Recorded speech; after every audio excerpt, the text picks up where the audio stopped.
నా పేరు బి ఆదిశేఖర్ నాయుడు. నేను జీపీఆర్ కంపెనీలో ప్రభాకర్, సాయినాథ్ అని వాళ్ళిద్దరు చిన్న అన్న కొడుకులు ఇద్దరు.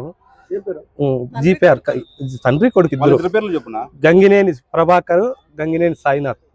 వాళ్ళిద్దరూ నన్ను మాయమాటలు చెప్పి పెట్టుబడి పెట్టించి నా బిల్లులు పడినాయి సార్. బిల్లులు పడినా కూడా మనకు డబ్బులు ఇవ్వకుండా ఉండారు. రాయదుర్గం క్లోజ్ అయింది, 90 లక్షల వరకు క్లోజ్ అయింది, డబ్బులు ఇవ్వరు.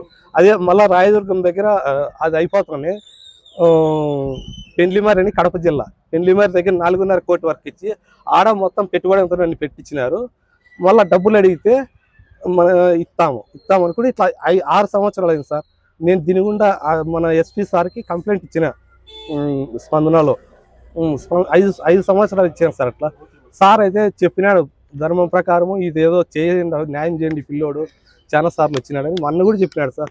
వీళ్ళు సిఐకి ఫోన్ సిఐకి చెప్తే సిఐ సార్ దగ్గర సిఐ ఫోన్ చేస్తానే ప్రభాకర్ అనే అతను, నేను అచ్చెన్నాయుడు దగ్గర ఉన్నాను, నేను ఇప్పుడు ఇక్కడ లేను, ఆడేదో పని మీద ఉన్నాను, మీరు చేయొద్దండి నాకు అని సిఐ సార్ని ఎస్ఐ సార్ని నోరెత్తనే లేదు సార్. ఇంకా వాళ్ళు ఏమో మీరు బయట చూసుకోకుండా అన్నట్లు పంపించేసినారు సార్. ఇతను ఈ రాయదుర్గం దగ్గర నాతో పెట్టుబడి అంతా పెట్టించి 25 లక్షలు నాకు ఇప్పుడు వచ్చేది ఉంది సార్. నాకు అమౌంట్ అది అడిగితే శ్రీనివాసులు మినిస్టర్ అయినప్పుడు నేను పటాకులకి 6 లక్షలు ఖర్చు పెట్టినాను, ఈ వర్క్లో అది కట్ చేస్తాను అని ఇప్పుడు నా డబ్బులు అంతా ఏంది రూపాయికి ఉన్నాడు సార్. లాస్ట్లో నాశనం చేసి పెట్టినారు సార్ నన్ను. ఇవన్నీ నేను వడ్డీలకు తెచ్చి బయట పెట్టినాడు సార్. నా పరిస్థితి చాలా దారుణంగా, బీపీ, షుగర్ అన్నీ వచ్చాయి సార్. దయచేసి sir CM Chandrababu sir, Pawan Kalyan sir, deputy CM Pawan Kalyan sir, Lokesh sir, నన్ను మీరే పట్టుకెళ్ళి సార్. నేను చాలా ఇబ్బందుల్లో ఉంటారు sir. SP sir, collector sir, నన్ను బయటికి వెళ్ళి సార్. ఇది నేనైతే ఆత్మహత్య సార్, ఆత్మహత్య చేసుకుంటా సార్. నేను బతకను. నేను చిన్న ఓటు కాదు సార్, 2 కోట్లు. ఇది 2 కోట్లు రావాలి సార్. వల్ల నా కొడుకుల నుంచి నాకు చాలా ఇబ్బందులు ఉన్నాను సార్. నేను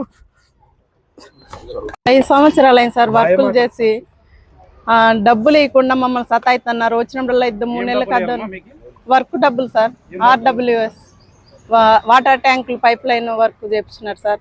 అది ఇవ్వకుండా వాళ్ళకి బిల్లులు పడినా వాళ్ళు పంచుకున్నారు, తండ్రి కొడుకు. మమ్మల్ని మోసం చేస్తున్నారు సార్. మా పిల్లల్ని మేము ఏ వాళ్ళని బతికించుకోవాలా? ఆయన ఏమన్నా అయిపోతే మేమేం కాదు సార్. ఎవరు మమ్మల్ని చూసుకుంటే సార్? వాళ్ళు అంత అన్యాయం చేస్తున్నారు. ఇస్తాం మేము ఒకసారి ఇవ్వమంటాడు, ఇస్తామంటాడు. ఏం చెప్పాలో మేము అర్థం కాకుండా మా ఇంటి కాడికి వచ్చి కూర్చుంటున్నారు. మేము తెచ్చి ఇచ్చినాం సార్ వీళ్ళకి వడ్డీలకి. వాళ్ళు మా ఇంటి కాడికి వస్తారు, వీళ్ళు ఉండరు, పనుల మీద పోతారు.